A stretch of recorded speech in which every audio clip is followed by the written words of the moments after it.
చిన్నకుర్మ గ్రామంలో జరిగిన ఘటన విజయనగరం జిల్లాలో ఏనాడు కూడా జరగలేదు.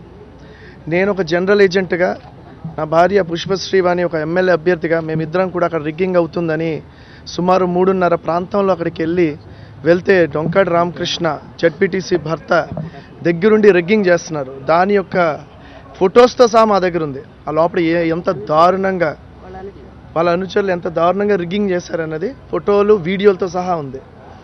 ఆ విధంగా మేము వెళ్ళి నిలదీస్తే వెంటనే అటాక్ చేశారు. అటాక్ చేసిన తర్వాత ఊర్లోని రెచ్చగొట్టి అందరిని తీసుకొచ్చి గొడ్డలతో రాళ్లతోని ఎమ్మెల్యే గారి మీద కూడా దాడి చేయడం జరిగింది. ఆవిడ జుట్టు లాగి ఆవిడ గాయపరిచి వెంటనే ఆ లోపలికి వెళ్ళిపోయాం. లోపలికి వెళ్ళిపోయిన తర్వాత మీదకి వస్తుంటే బయట నుంచి రాళ్ళు ఇస్తుంటే కిటికీలు వేసాం. ఆ తర్వాత డోర్లో నుంచి వాళ్ళు దూసుకొని అందరూ రాబోతుంటే తలుపులు లోపలి నుంచి వేసాం. వాళ్ళు తలుపులు పగలగొట్టడానికి చూశారు, కిటికీలు పగలగొట్టడానికి చూశారు. ఆఖరికి మధ్యలో శత్రుచల విజయరామరాజు గారు ఆయన వాహనంతో, ఆయన ఒక లోకల్ ఓటర్ కాదు, ఒక జనరల్ ఏజెంట్ కాదు, ఆయన అభ్యర్థి కాదు, ఆయన వాహనంతో ఆ విజువల్స్ కూడా ఉన్నాయి, ఫోటోలు కూడా ఉన్నాయి. ఆయన వాహనంతో గేట్ లోపలికి బూత్ ఎదురుగా ఆయన వాహనాన్ని పార్క్ చేసి మరి మొత్తం కూడాను టోటల్ బూత్ని క్యాప్చర్ చేశారు. ఇది టోటల్గా ఎలక్షన్ కమిషన్ యొక్క నియమాలకు ఉల్లంఘన చేస్తూ పూర్తిగా రౌడీయిజం.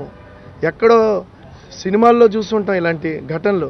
ఈరోజు మా దౌర్భాగ్యం ఏంటంటే మా నియోజకవర్గంలో ఇంత శాంతియుతమైన నియోజకవర్గం, మేమిద్దరం కూడా 5 సంవత్సరాలు రాజకీయం ఎవ్వరు కూడా హాని చేయకుండా ముందుకు సాగాం. ఇలాంటి ఘటన జరగడం అన్నది అది కూడా మా నియోజకవర్గం చాలా చాలా బాధాకరం. అలాగే నా భార్య మీద దాడి చేయడం అనేది ఇప్పటికీ నేను మర్చిపోలేకపోతున్నాను. వాళ్ళు ఆఖరికి డిఎస్పీ గారు వాళ్ళు లోపలికి వచ్చి ఏమన్నారంటే వాళ్ళు కాలు పట్టుకొని క్షమాపణ చెప్తే వారు ఏదోలాగా వదిలేస్తారు, ఎందుకంటే మా ఫోర్స్ కూడా సరిపోదు, మీరు ఏదో ఒకటి చేయండి అంటే నేను ఒకటే అన్నాను, నా భార్యను తీసుకెళ్ళిపోండి, ఆ తలుపు వదిలేయండి, వాళ్ళు చంపేస్తారు, కనీసం పరువైనా మిగులుతుంది, నా భార్య కనీసం ఒక మహిళ జాగ్రత్తగా వెళ్తుందనే ఆందోళన, ఆ షాకింగ్ ఇప్పుడు కూడా. ఎందుకంటే ఒకవేళ వాళ్ళు దాడి చేస్తే ఒక మహిళని ఏ విధంగా విచక్షణారహితంగా దాడి చేస్తే ఆ పరువు నేను కాపాడుకోలేం. ఆ భయం ఇప్పటికి కూడా నాలో ఉంది. అంతేగాని ప్రాణం పోతే ఎవరైనా ప్రాణం పోయినా పర్వాలేదు కానీ పరువు పోకూడదనే తపంతో ఆ రోజు షాకింగ్ మూమెంట్లో నేను ఉన్నాను. అయితే ఇది అంతా కూడాను వెంటనే పోలీసులు వారు చర్యలు తీసుకోవాలి. ముఖ్యంగా ఆ రోజు ఎవరైతే పోలీసులు లాస్ట్లోని ఏఎస్పీ గారు వీళ్ళందరూ వచ్చారు, చాలా చాకచక్యంగా వివరించారు. మేము ఈరోజు కొంత సంతృప్తికరం ఏంటంటే ఆ గ్రామ ప్రజలు కానీ బయట వాళ్ళు కానీ ఎవరు గాయపడకపోవడం అన్నది మేము కొంతైనా సంతోషంగా అంటే ఉన్నాం. ఎందుకంటే ఆ దుమ్మిలోని ఆ గ్రామస్తులు వాళ్ళు తాగించి వాళ్ళు రెచ్చగొట్టారు.